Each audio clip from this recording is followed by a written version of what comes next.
मी मागचे 1 महिना अगोदर पुण्याला आयुक्त सरांच्या आणि शिंदे सरांच्या भेटीला गेलेली. ओके. मला नोटिफिकेशनचे जे एज आहे ना ते ग्राह्य धरावे या संदर्भात मी लेटर दिलं त्यांना. तर त्यांना मी बोलली की सर तुम्ही नोटिफिकेशनचं वय धरणार की जाहिराती अपलोड होणार ते वय धरणार. कशासाठी नोटिफिकेशन टेट 3 जे एक्झाम आपली टेट 3 झाली ना 2025 मध्ये शिक्षक 2025च्या भरतीची. परीक्षेसाठी. Okay okay. हा त्यासाठी. कारण तर मला ते बोलले की नोटिफिकेशनचं मॅडम जी आर 10 नोव्हेंबर 2022 जी आर आहे त्याप्रमाणे आम्ही जाहिराती अपलोड होईल ते वय धरणार असे शिंदे सर मला बोलले. कारण 10 नोव्हेंबर 2022चा जी आर सुद्धा का आला होता, कारण ते टप्प्यामध्ये भरती झाली होती 2000 अगोदरची. 10% जागा कपात झाल्या. त्यामुळे शासनाने काय केलं, असं ठरवलं की जेव्हा जाहिरात येईल तसं वय आम्ही पकडू. म्हणजे जेव्हा जाहिरात काही लोक एज बार पण झाले. पण त्या दरम्यान तेव्हा एक रिलॅक्सेशन असं मिळालं होतं. कोविडच्या बाबतीमध्ये 2 वर्षाचं जर रिलॅक्सेशन मिळालं होतं तेव्हा त्या मुलांना मिळालं. त्यामुळे जाहिरातीचं वय न पकडता मग मी त्या त्यांना तेच बोलली. 2022च्या भरतीमध्ये त्यांनी असं केलं की 2 वर्ष वाढवून दिले. त्यामुळे सर्वच मुलांना त्याचा मग मी बेनिफिट झाला. मी त्यांना तेच बोलली की तुम्ही यामध्ये कोविडचं जे वय दिलं ना आम्हाला वय वाढून नको आहे सर. सर आम्हाला वय वाढून नको आहे. फक्त आमची एवढीच कळकळीची विनंती आहे ज्याप्रमाणे एमपीएससी तलाठी अशा ज्यांच्या ज्या एक्झाम होतात त्यांचं तुम्ही नोटिफिकेशनचं एक्झामचं वय ग्राह्य धरता त्याचप्रमाणे आमचं या भरतीमध्ये एज धरावं तुम्ही. कारण सर जाहिराती अपलोड होईपर्यंत 1-2 वर्ष निघून जातात आणि ही एक्झाम पण 2-2, 3-3 वर्षातून होते. यात 4-5 वर्ष गेले सर तर यात आमचा काही दोष नाहीये. आम्ही तर एक्झाम दिली ना असं मी त्यांना नाही, बोलली. बरोबर आहे. कारण काय आहे की ऑलरेडी ह्या परीक्षा आपण पाहतोय की दिवसेंदिवस इतका उशीर मुलांची वय होत राहतात, वाढत जातं पण भरती होत नाही. पहिली भरती 8 वर्ष, 2023 ची भरती 3 वर्ष, 3 वर्षानंतर आता ही भरती सुरू झाली. अजून जाहिराती कधी येतील हा एकदम अनप्रेडिक्टेबल आहे. अजून माहित नाही त्याला किती दिवस लागेल. तेच असं किती मुलांचं वय तेव्हा निघून जाईल मॅडम. तर मी त्यांना बोलली की सर तुम्ही अपियरवाल्यांना पण स्पष्ट त्यांच्यासाठी जो जी आर काढलाय त्यात लिहिलंय की 3 वर्ष एक्झाम होत नाही म्हणून आम्ही संधी दिली अपियरवाल्यांना. तुम्ही द्या त्यांना. आमचं त्याबद्दल काही विषय नाहीये.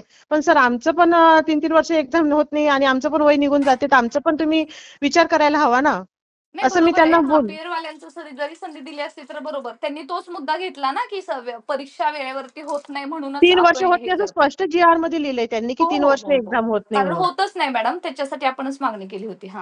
तर त्याचप्रमाणे मग त्यात आणि जाहिराती अपलोड होईपर्यंत अधिक 1 वर्ष निघून जातो. यात 4 वर्ष निघून गेले तर आमचं वय एज निघून जाते ना. तर तुम्ही आम्हाला नका वय वाढून देऊ. कमीत कमी तुम्ही आम्हाला नोटिफिकेशनचं वय तरी आमचं धरा तुम्ही सर. ओके. तर ते बोलले मला की जो जी आर निघालेला तो मुंबईला जाऊन तुम्हाला करायला हवं ते तिथूनच हे करायला हवं मॅडम. आम्ही तर मग ते जी आर नुसारच करू जाहिराती अपलोड होतील ते वय धरू असं बोलले मला ते.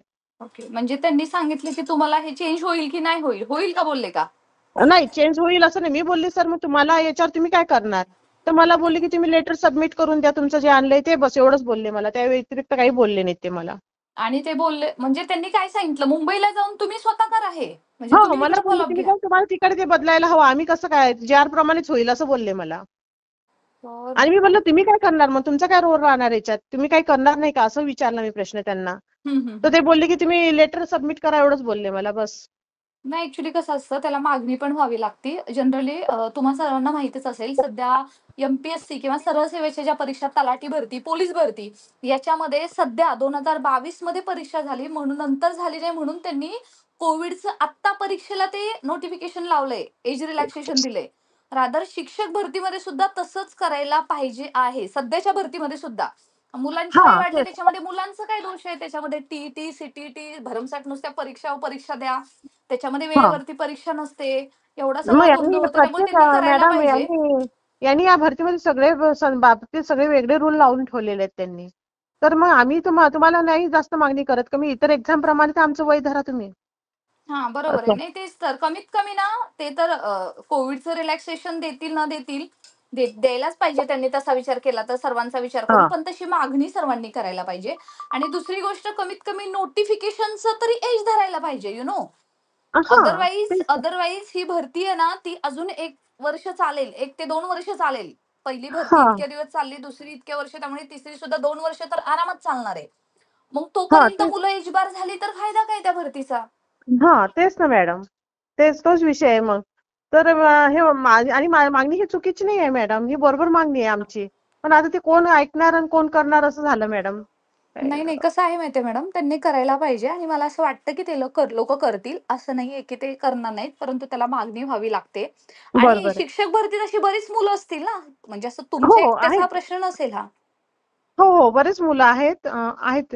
बरीच मुलं आहेत. ग्रुपमध्ये आहेत मुलं बरीचशी. हां, त्यांना पण आपल्याला एक आव्हान करायला पाहिजे, की त्यांनी पण असा प्रयत्न करा आणि बघू तुमचं ते लेटर वगैरे पाठवा आणि मी पण स्वतः आपल्या शिवयुनिटीच्या लेटर हेडवरती मी स्वतः फॉलोअप घेते आणि हा विषय हां, लागेल हां. याच्यासाठी आपण प्रयत्न करूया.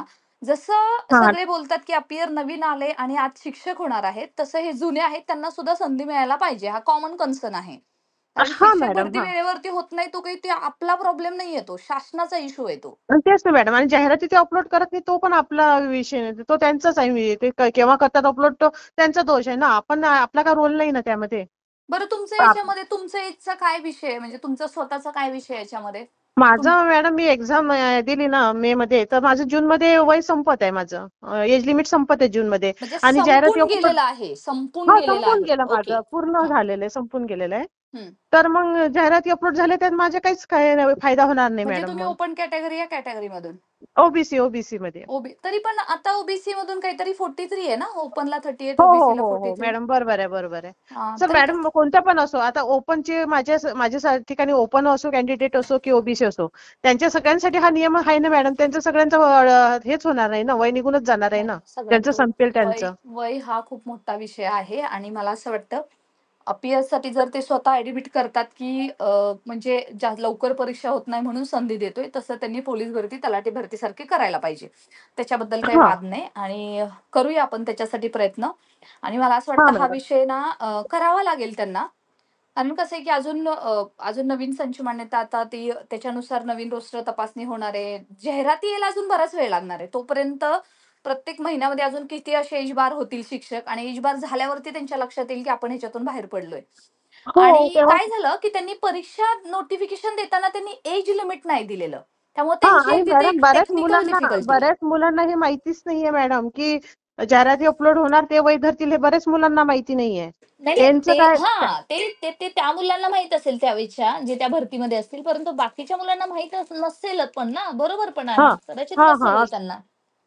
बरोबर आहे. हां. त्यांनी त्याच्यावरती हा ॲक्चुअली विचार करायला पाहिजे. ठीक आहे आपण हे करूया आणि हे ॲक्चुअली सर्वांपर्यंत पोहोचलं पण पाहिजे. कारण अशी हां. बरीच मुलं येतील ते एकत्र येतील. सहजासहजी कुठलीच गोष्ट मिळत नाही. नाही काहीच मिळत बरोबर आहे. नाही इथं. त्यामुळे तो आपण तर नेहमी पाहतच असतो. बघू आपण पण ह्याच्यातर्फे प्रयत्न करूया आणि म्हणजे मुलांना कमीत कमी संधी डावलली जाणार नाही. शेवटी त्यांचं नशीब. नोकरी नशिबाची म्हणतात त्यातलं. पण बरोबर आहे, बरोबर आहे. एखाद्या नियमामुळे यांना संधी मिळू नये याच्यासाठी आपण नक्की प्रयत्न करू. तुमचे सगळे डिटेल्स मला पाठवून ठेवा आणि तुमच्या हो मॅडम. मित्र पण सांगा. मी हो, मंत्रालयात ह्याचा स्वतः फॉलोअप घेते आणि हो गरज पडली तर मॅडम. शिक्षण मंत्रालयात गेले मंत्र्यांकडे. ना मॅडम तर थोडा तुम्ही बोला त्यांना या विषयावरती. हो, हो. हां. नाही बोला नाही, तो फॉलोअपच घ्यावा लागणार आहे आपल्याला. हां, हां. बरोबर आहे. चालेल, हां. चालेल. ठीक आहे, थँक यू ठीक madam. Thank you very much. आहे. ओके.